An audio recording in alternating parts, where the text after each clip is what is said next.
Arthur, Angela, thank you. The foundation and Mountain Sky Guest Ranch has been really a critical component to what we're doing at Heroes and Horses, which is really innovating something new. And I'm going to talk about that tonight, about the program. But before I do that, I'm going to introduce a little short clip to a film that we're doing right now, and it's called 500 Miles Project. The project is about telling the story of the unpurposed human being and the unpurposed horse, and how those two stories actually parallel each other, and how it's purpose that will ultimately enable you to overcome your external circumstances. So we did this with adopting 15 wild Mustangs off the BLM. I'm leaving on Tuesday to ride them with a team of veterans and guys that have graduated the program from New Mexico to Arizona. It's going to take about 5 weeks. And we just adopted them. We've been breaking ourselves. It's an incredible story. We're making a short film that's going to be 23 minutes long and will be featured in the Men's Journal as a 3,000-word feature. So here it is. This is from 2 days of filming. This is the 500 Miles Project trailer.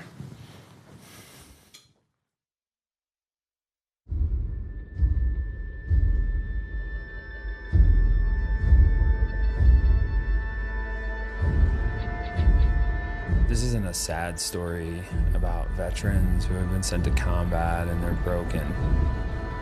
This is the story about people and about what can happen if they make choices to learn about themselves. These horses are wild animals, and when they find their purpose, they'll use that to transform the lives of these veterans that they're going to meet up with. What we're trying to do here is give these Mustangs a life, a new life, and a great life. You know, when you put some of the toughest human beings in the world with some of the toughest horses in the world together, and they're both curing each other of what they both need, I don't think there's anything better than that. This project, 500 Miles, is about pressure and time. And we have to put these horses through that process so that we know what they're capable of.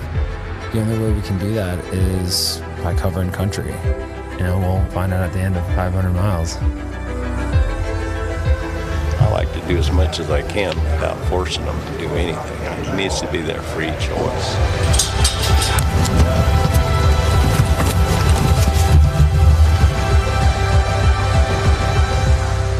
I think it's a great responsibility, not only to tell this story, but to give these horses a chance and to give these veterans a chance.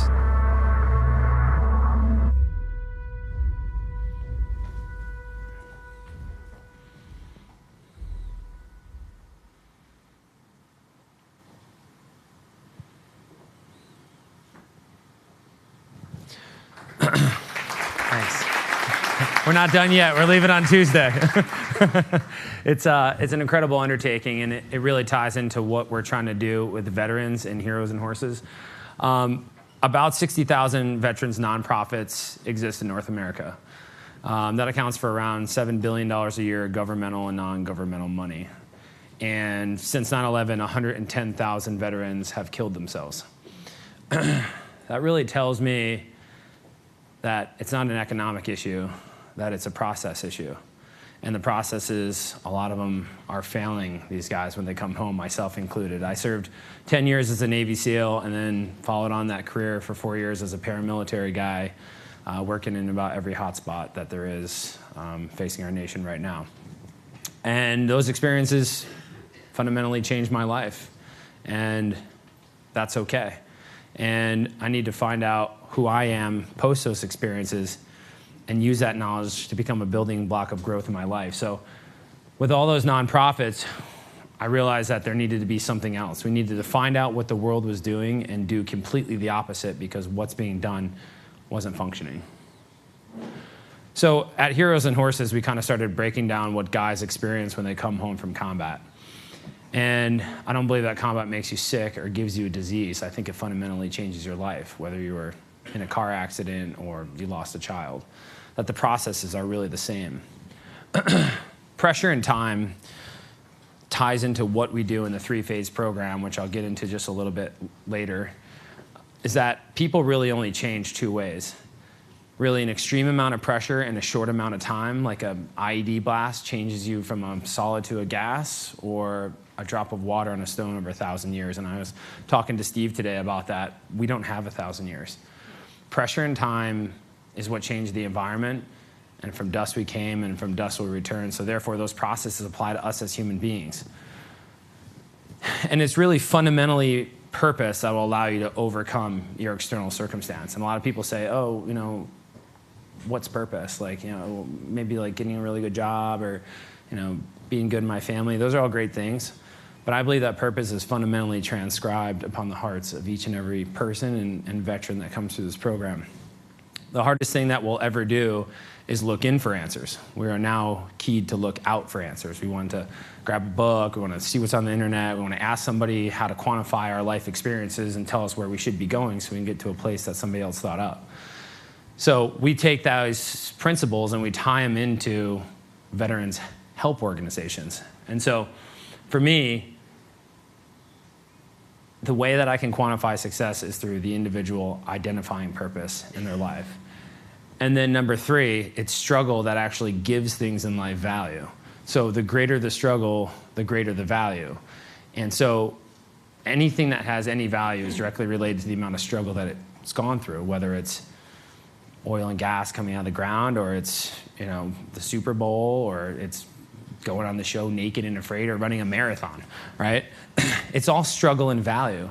Except for when struggle comes to us, the first thing that we do is, you know, reach for the Lipitor, right? Instead of going to the gym and getting up early and having a healthy lifestyle, right? So we actually devalue people's experiences. So these guys are one choice away from becoming completely enriched from their combat experiences that, once we're breaking them down, actually can become key building blocks of growth in their life. And we're gathering the data to actually prove that. So people ask me, well, you're not a, as we say in the military, a head doctor, and you know, you're not a psychologist, and I don't want to be one. I don't like to sit down that long. But we're not claiming to be. We're not telling people how to think or what normal looks like or who they should be, and quantify their experiences and tell them to get to a place that I think is where they need to go. We put them through a process that fundamentally transforms their life in their own authentic way, identifying their own personal greatness. And so when I say it's biology, not psychology, we're not giving them a set of ideas to follow. We put them in a process that transforms their life. I heard it said one time, a guy was giving an example. He said, inside the human body, you have 71 trillion cells. And inside each one of those cells is a code specific to you, exists nowhere else on the planet. So if I was to open up one of your cells and stretch it out, it'd be about 6 feet long. And inside that 6 feet, there's 3 billion characters. So if I was to read one character every second, it would take me 96 years to read the characters out of one of your cells. So if I was to stretch each one of those from end to end, it would go from here to the moon and back 178,000 times. Google it. So I see some blank stares there. Google it. So honestly, you're telling me that the answers that you're looking for are out here, and I'm here saying the answers that you're looking for, they're here. They're in your hearts. But the most difficult thing that you will ever do is look to that road that leads you to the authentic self. It's either to be somebody else or live their ideas. The most honest and pure choices, and sometimes they're not the ones that you think you want to make, are made under the most challenging situations. They are the ones that teach us about ourselves. There's guys that come through this program that are really broken because of what they've done, and there's guys that are broken because of what they didn't do, right? The pressure either creates extraordinary stories or absolutely just horrific examples of a person's actions. But when you get real with yourself in those type of intense situations and you really analyze the decisions that you made, you actually learn about yourself and grow forward. So the purity of choice is something that I really focus on in the Heroes and Horses program, and that is putting guys through a set of challenges and situations and circumstances that lead them down a road where ultimately they realize what they're looking for, they actually already had the whole time. They come to the program looking for answers from me or the other staff members, and they leave realizing this journey just led me straight back to myself. And that's why this program lasts, and that's why it's effective. So how we do it is it's a 3-phase program based on people change 2 ways through pressure and time. Phase 1 we call stress inoculation, which some of the people in our organization hate that, but that actually comes from the SEAL teams where they actually inoculate you to a stress that when the first time you put a dot on somebody, it's really not that big of a deal. You have been inoculated to such a high level that your heart rate's actually pretty normal and you're functioning and making decisions and not reacting. You're responding to those decisions. So we actually put guys through 5 days of horsemanship, wilderness pack training. They learn to connect with the horse and communicate and learn how to handle the animal. Then it's a 5-day pack trip, 7 day, pack trip into the backcountry. It's 5 days of wilderness survival school, and then another 5 days of training, which we call application. They come back, they begin to apply everything they learn in small groups and teams. And then it's an 11-day trip into the Beartooth mountain range, which is a very rugged wilderness just outside the Mountain Sky Guest Ranch. And then they're broken into groups of 2, and the last days they're on their own making their way out of the wilderness. And then phase 3, they go home, they get about 4 to 6 weeks at home, and then we send them to work for wilderness outfitters and cowboy outfits and rancher outfits across the United States, separating them away from heroes and horses, separating them away from veterans, and simulate them getting a job and getting out there. This program's, again, not about necessarily making cowboys and outfitters, though some guys do gravitate towards that direction. It's really about peeling back the layers to the original thought about themselves. So a lot of people ask me, what is success? Like, how do you know you're being successful? I think that the only way that we can quantify success is on the individual basis, because each person processes an experience different. I have a lot of guys I served with, across the range of special operations, and we could all go on one mission and every guy leaves with a completely different perspective. So I don't think we can generalize success, that we have to help that individual learn about who they are, identify that personal greatness, and they realize that a purpose is really how you live and a job is what you do. And so they're not defined by that label, but they're defined about what they learned about themselves. So for us, it takes conviction to basically find out what the world's doing, become a good student of their processes, and then do completely the opposite and look for success. It takes conviction, and it takes innovation, and it takes a lot of hard work.